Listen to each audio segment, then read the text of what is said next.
Fala galera, beleza? Caveira de volta na área, trazendo pra vocês os acontecimentos de Under Ninja após o final do anime. Lembrando que eu já fiz um vídeo até o episódio 9 do anime, e no vídeo de hoje eu vou retomar a partir daí. Então sem mais demoras, bora lá!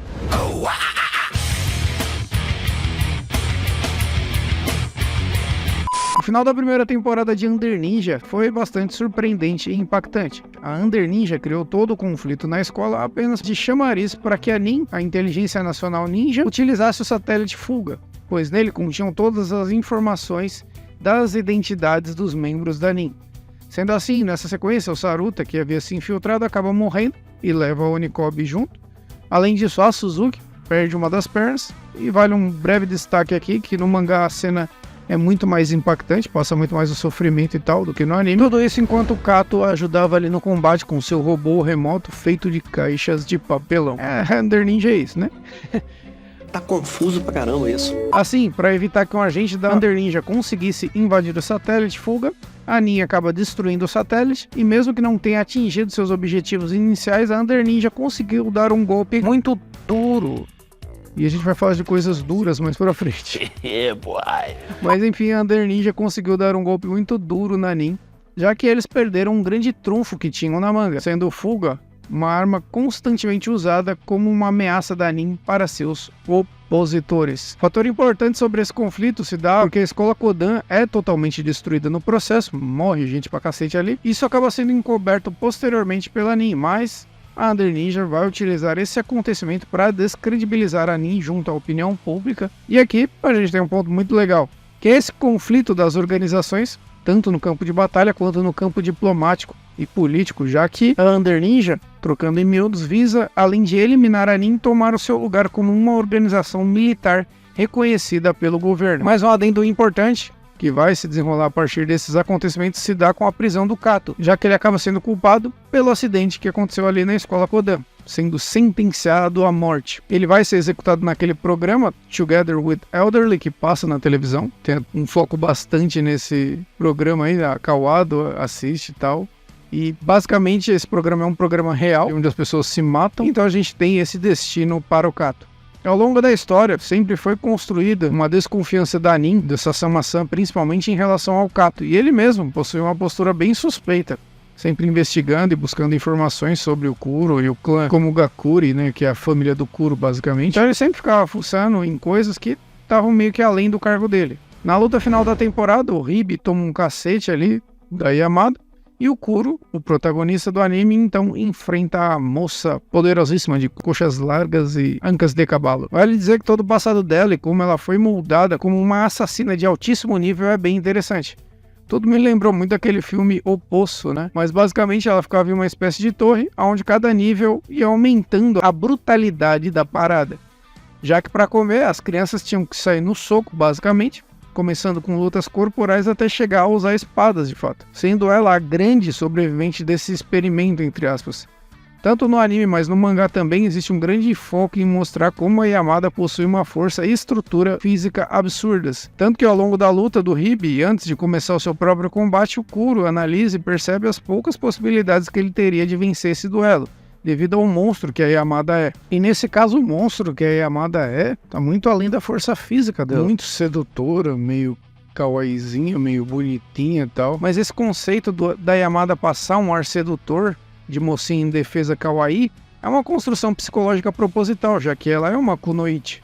A grosso modo, uma ninja mulher que tem como uma de suas características e habilidades a alta capacidade de sedução em cima dos cabaços. E tendo em vista até como exemplo que a gente tem aqui no anime, ela fez isso com o Eita e basicamente para se infiltrar na escola e na sociedade como um todo. Existe mais pra frente, bem exemplificado, a dinâmica e o desenvolvimento das kunoichi em como é feito o treinamento delas. Elas são colocadas como carcereiras de uma prisão, cada uma delas cuidando de 2 shirunin, né? Os shirunin são basicamente ninjas de baixíssimo nível usados só mesmo para serem experimentos. Elas devem ficar seduzindo os dois, fazendo joguinhos e colocando um contra o outro. Como eu falei, é um experimento que é como se fosse dissecar um sapo ali para as kunoichi. O que serve para reforçar toda a natureza dessa classe ninja, além de introduzir o personagem Igarashi, que mesmo sendo um Shironin, conseguiu escapar dessa provação, matando a Kunoichi que cuidava dele. E ele acaba usando a pele da mina pra se disfarçar e tal. É bem foda essa parte, e isso também tem uma relação muito forte com o Kato. O fato é que o Kuro confiava plenamente no seu traje Mairi Shiten para vencer, mas que devido a uma informação que a Yamada tinha sobre a fraqueza do traje, o Kuro acaba sendo derrotado e posteriormente morto nesse combate. Morreu mamando! A cena em si ficou muito boa, remete bem àquele efeito de sombras apresentado na abertura do anime, e o Kuro acaba sendo meio decapitado ali, já que ela corta da boca pra cima a cabeça dele e tal, né? Tudo isso na frente do coitado do Hibe, que vê tudo sem conseguir fazer basicamente nada. E isso é um fator determinante para a motivação do Hibe daqui pra frente. Mas o Kuro parecia ter certeza da própria derrota, e além disso, a postura blasé dele contribui bastante. Ele não parece se importar com a própria morte e aceita como algo normal. Mas não no sentido de que todo mundo vai morrer e tal, mas meio que como se ele não estivesse morrendo ali. Ele consegue cortar o nariz da Yamada, isso que vai ser utilizado pela anime para fazer estudos genéticos em cima do corpo da moça e assim tentar conseguir mais informações sobre a Under Ninja. Então, assim como todo mundo que assistiu o anime, eu fiquei com aquela cara de ué, mas o protagonista morreu. De fato, como é mostrado no final do próprio anime, os irmãos, entre aspas, do Kuro aparecem e começam a interagir com os amigos dele. Um fato curioso, que inclusive é usado como piada ao longo da obra, é que tanto o Kuro quanto seus irmãos têm os nomes relacionados a números. O Nijiro é o 7, o Kuro é o 9 e o Juro é o 10. Existem indícios de que eles seriam clones e tal. Até porque as interações dele com os vizinhos do Kuro são muito semelhantes às que ele tinha com eles. Como a Toichi ali, que é a mais nova dos irmãos do Kuro, entrando debaixo das cobertas da Noguchi e tal, assim como o próprio Kuro fazia. De qualquer maneira, eles têm personalidades bem diferentes e distintas à do Kuro. O Juniro é totalmente sério e seco. A Toichi é mais alegre e espivitada. O termo espivitada, a última vez que ele foi dito foi em 1940. Por uma mulher com os seios para fora. E o Juro é o pistola e puto da vida dos irmãos. Caralho, vou te deitar na porrada, vai tomar no cu, filha da puta! Existe na abertura do anime, tem um indício dessa parada, né? Mostrando os vários Kuros ali, entre aspas, um do lado do outro. E é bem legal, depois que você sabe isso, você vê essa conexão com a abertura do anime. Então sim, é possível que eles sejam algo como clones, mas nada confirmado. Lembrando que isso explica as interações passadas do Kuro com o Saruta, que na verdade ali era o Juro e não o Kuro, basicamente. E a motivação e toda a desconfiança do Kato em relação ao suporte diferenciado que a Nin dava ao Kuro. Então nesse ponto é bem legal, porque abre um leque grande de possibilidades e mistérios a serem desenvolvidos ao longo da história aqui de Under Ninja. Mas um fato é verdade, o Kuro morreu. E até por seus irmãos serem muito diferentes dele, que era um cara mais cínico e sarcástico ali até, a perda do personagem faz muita falta e fica aquela sensação de tomara que ele volte, cara. Que eu gostava muito do personagem. Faleceu. A partir daqui existe um foco muito grande no Kato e um pouco em cada um dos irmãos do Kuro. Além do que esses acontecimentos servem para deixar a obra bastante imprevisível, já que se o protagonista morreu assim do nada, meio que tudo pode acontecer. Aliado a isso, existe um foco muito grande nos conflitos diplomáticos, políticos e sociais envolvendo as duas organizações. E uma coisa legal que ocorre em relação à narrativa da história é que ela meio que não toma um lado como certo. Então, dependendo de quem gere mais simpatia a você, vai parecer que a Under Ninja está certa ou que a Nin está certa. Então eu achei essa parte muito bacana. Querendo ou não, a obra está contando a história do conflito entre as duas organizações e não de um lado ou de outro. Existe uma reunião dos membros da Under Ninja sendo mostrada. Nessa conversa é revelado que a Yamada já havia derrotado outro, ou outros, não fica muito claro isso, dos irmãos do Kuro. E nessa reunião, além de conhecermos os membros, é revelado que o filho do Azuma, um importante político aqui no universo de Under Ninja, que é aquele moleque que fazia bullying com o Eita, acabou sendo morto. E esse político busca vingança. Sendo assim, o sinal verde para que a Under Ninja meta o sarrafo vários membros da Nin mundo afora. Tudo isso eles vão usar como arma um Shuriken drone ali. Essa arma utiliza gatos e ímãs tal para carregar a energia dos drones, seguindo meio que mais ou menos a mesma lógica do Nekohira, que é aquele cara que teve o cérebro transplantado para um gato, um cérebro ou a mente, enfim. Mas basicamente esses gatos carregam as baterias dos drones, que são bem limitadas. E tudo isso faz com que fique imprevisível em um primeiro momento, para que a Nin identifique de onde estão vindo os ataques. A partir daí, os membros do alto escalão da Nin vão sendo eliminados, o que coloca Juro à frente da situação, juntamente com a Suzuki. Uma coisa que eu acho bem legal é a proposital estranheza que o Juro causa ao leitor, já que ele é a cara do Kuro, basicamente, é o dos irmãos o mais parecido com o Kuro, mas ele é um tremendo pau no cu, esquentadinho do caralho. Então é como se a gente visse o Kuro, só que numa versão mais cuzão. E que apesar dele ser bastante estranho, né, o Kuro era um cara bem de boas e gente fina, um cara da paz. Diferente do Juro, né, que é só um grande cuzão mesmo. Eu sou um cuzão. Mas enfim, a grosso modo a missão aqui é mudar a opinião pública a favor da Nin, que devido aos acontecimentos atuais, já como eu mencionei, corre na boca pequena que a explosão da escola Kodan foi tudo culpa da Nin. Que meio que de fato foi, né? Mas eles conseguiram dar uma encobrida nisso. Nessa altura do vídeo, você tá me escutando falar de tramas políticas, estratagemas, de artimanhas diplomáticas. Faz parecer que eu tô falando de uma obra extremamente séria e que não seja Under Ninja. Ué? Acredite, Under Ninja continua sendo Under Ninja. Você não empolgou antes de pegar? Antes e depois. A prova disso vem em um momento de virada com a transmissão da execução do Kato, naquele programa lá tal.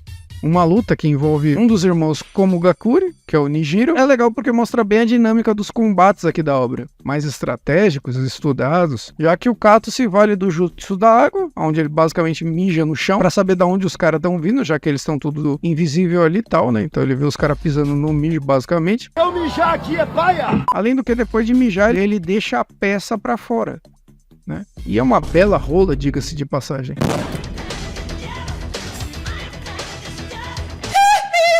E tudo isso para tirar a atenção e desestabilizar os seus agressores, já que a sua pemba é de tamanho colossal e assusta os caras que vão tentar matar ele ali. Se você puxar na memória meu primeiro vídeo, vai lembrar que eu falei que o humor de Under Ninja usa e se galga no constrangimento. Isso tanto com o constrangimento do público quanto dos próprios personagens, já que a Noguchi assistia ali ao lado da Toichi toda a cena, né?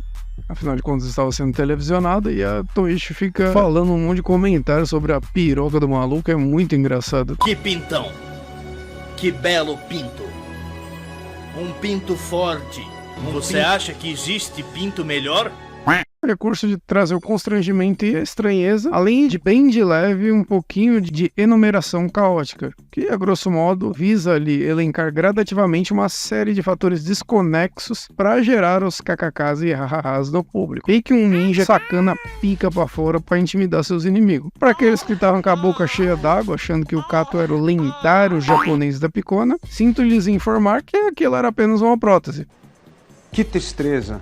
Era um equipamento ninja de proteção que serve para ele se proteger ali quando o Nijiro, perto da morte, se explode para tentar matar ele. Tudo isso acaba dando uma brecha para a fuga do Kato, fazendo assim ele se tornar um Nukenin, ou um ninja desertor da Nin, basicamente. Eu realmente quero saber como que essa cena vai ser adaptada caso o Under Ninja tenha uma segunda temporada.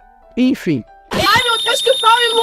Um ponto importante é que a pica tecnológica de defesa aí e a decisão do Kato ir para Under Ninja são coisas meio que arquitetadas juntamente com o Sasama-san. Então aparentemente faz parte de um plano para derrubar a Under Ninja. Tudo isso teoricamente que ainda está em suspenso, toda esta treta, toda esta questão.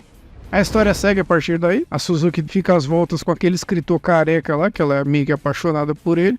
Agora com o objetivo de transformá-lo em um youtuber. Bem, beleza, eu sou o Velber. Tudo isso para ali mudar a opinião pública sobre a Nin. Enquanto temos mais um pouco de desenvolvimento da dinâmica do relacionamento entre os membros da Under Ninja. Além disso, o Juro acaba se unindo ao Corta-Pintos e a outros personagens para capturar ou até para matar o Kuro, né? E o Igarashi, que é aquele cara que eu falei na parte das Kunoichi. No final das contas, o Kato reaparece, faz todo mundo cantar o Ninka, que é meio o hino dos ninjas, baseado ali nos ensinamentos do Shoninki, que são escrituras que existem de fato, e é meio que considerado um manual que resume as técnicas utilizadas pelos ninjas e tal. Tudo isso vem do período Sengoku do Japão. Kato traz então a grande revelação que todos os membros da Nin são previamente hipnotizados, e meio que pedir para um membro cantar o Ninka faz com que ele comece a cantar essa música devido a um controle hipnótico que todos os agentes da Nin são submetidos.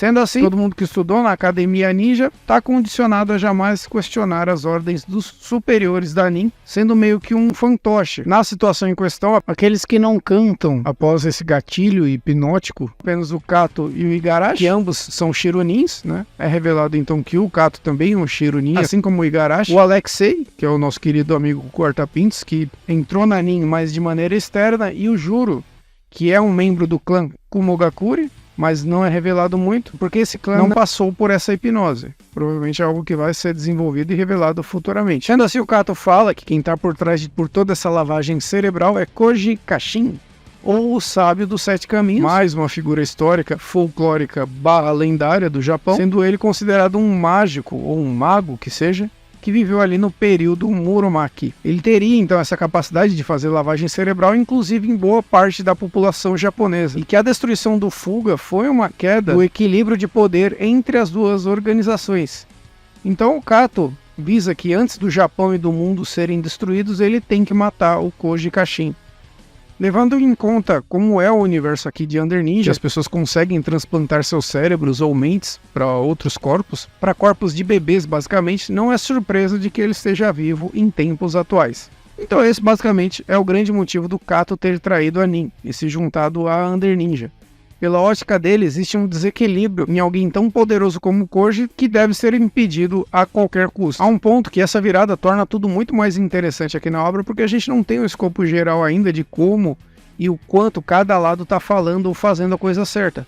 Já que a Sasama-san, por exemplo, dá indícios fortíssimos de ser uma agente dupla, ou até tripla talvez, já que ela ajudou o Kato. Vale destacar que Under Ninja ainda é Under Ninja, tá?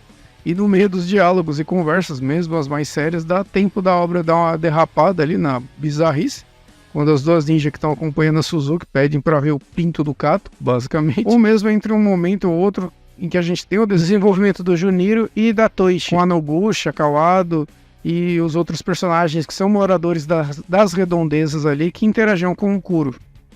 A parte mais divertida de Under Ninja vem nessa parcela, em tentar colocar seriedade em coisas e momentos absurdos, e em ser absurdo e caótico em momentos que deveriam ser sérios. Existe no meio dessa balbúrdia a informação de que tanto a Toichi quanto o Juniro são os mais poderosos membros do clã Kumogakure, e que se o clã lançou os dois para o campo de batalha, significa que eles estão ficando meio que sem opções, sem munição ali e tal. É mais um fator que coloca mais dúvidas e mistérios acerca desse clã.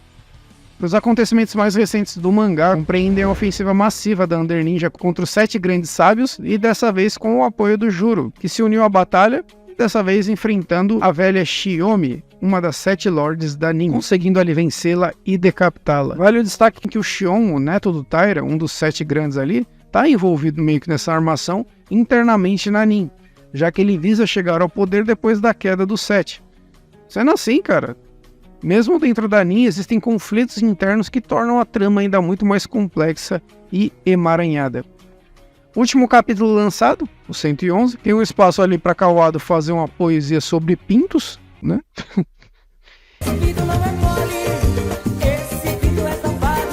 E ainda o Juniro revela o tamanho da peça dele para Noguchi. Mas Meu pênis tem 33 centímetros. basicamente por hora é o que a gente tem de Under Ninja.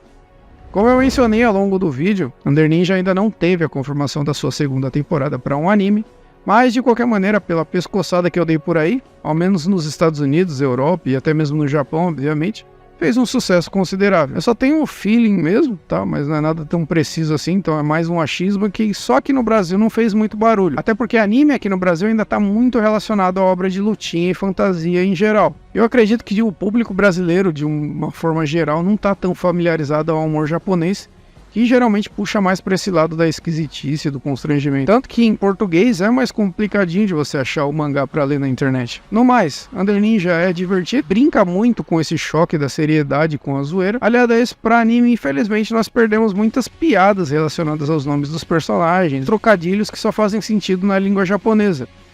Além de várias referências a artistas japoneses e tal, e até porque não tem como você ficar parando o anime e ficar colocando várias notas de rodapé para explicar. O mangá ele já tem essa vantagem, dá para colocar no final do capítulo ou mesmo numa nota de rodapé que seja para contextualizar o que está acontecendo. Mas, cara, basicamente é bem isso mesmo. Eu vou encerrando esse vídeo por aqui. Se vocês querem que eu continue com os reviews de mangá de Under Ninja, é só deixar a hashtag Que Pinto Enorme, que eu vou saber que vocês querem que eu continue. De qualquer maneira, se o anime retornar, eu vou fazer vídeo sobre ele também. Mas caso não retorne, eu devo continuar falando do Under Ninja como do mangá de Under Ninja, assim, beleza? Basicamente é bem isso mesmo. Um grande abraço e um grande beijo a todos. Falou, tchau, tchau. Uhul!